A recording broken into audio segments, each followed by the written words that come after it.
Chef Jean-Paul Bourgeois grew up surrounded by the vibrant southern cuisine of Louisiana, and he learned at a young age that food brings people together. It's a lesson that stayed with him from his time studying the culinary arts in France to working in restaurants in Napa Valley and San Francisco. He's brought that love of food and family to his position as executive chef of Blue Smoke Enterprises. He's also responsible for the culinary program at the newly opened Porchlight here in Manhattan. Chef Jean-Paul, welcome to the dish. Thanks for having me, and happy Memorial Day weekend, Joe. And you brought the perfect spread for this. We tried. So we have a little bit of everything here. We have a great bourbon smash with.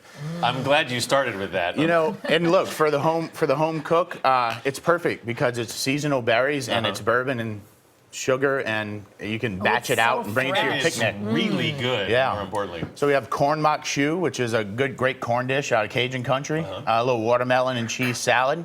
My favorite side of all times is collard greens and salt pork. Oh, wow. Obviously, we have the star in the center, which is smoked spare ribs, pork spare ribs. You know, such an easy thing to eat on television. Yeah, well, good luck to y'all. I'll be nibbling. Oh, no, I'll just tie my bib off. Yeah, we'll keep going, though. Then we have brown butter and vanilla mashed sweet potatoes, which have somewhat of a cult following in Blue Smoke, as they just are so rich and kind of deservedly so. They are really good. You have spicy, you have sweet, and then you have my mom. Thank you, Miss Kathy Bourgeois. Seafood gumbo. So happy to share this recipe with y'all and kind of spread that throughout New York. Let's talk about your life, because I read that you initially said you didn't think being a chef was a job.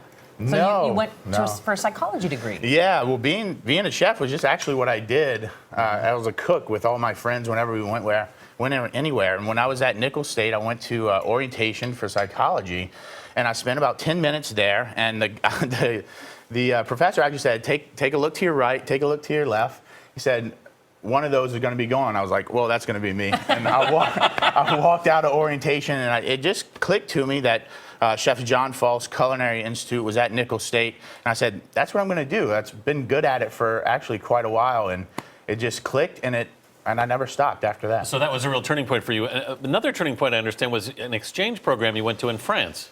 Right. So much like LeBron James or Michael Jordan's on the walls of young kids, great chefs in France are on the walls in France, and you really got an idea of like really what food meant to those people. And then I saw a lot of parallels between living in Louisiana, having a French name and a lot of French influence, the parallels that food weighs in Louisiana compared to France. So that was a really, really awesome point in my career, and that's when I moved to Napa Valley 6 months after. When you talk about regions, though, I know just growing up in Texas, barbecue is a really heated topic. When you say which region you like the best, people they'll argue with you. So when you came and opened Blue Smoke in New York, and you started doing this traditional Southern style of cooking, how hard was that for you?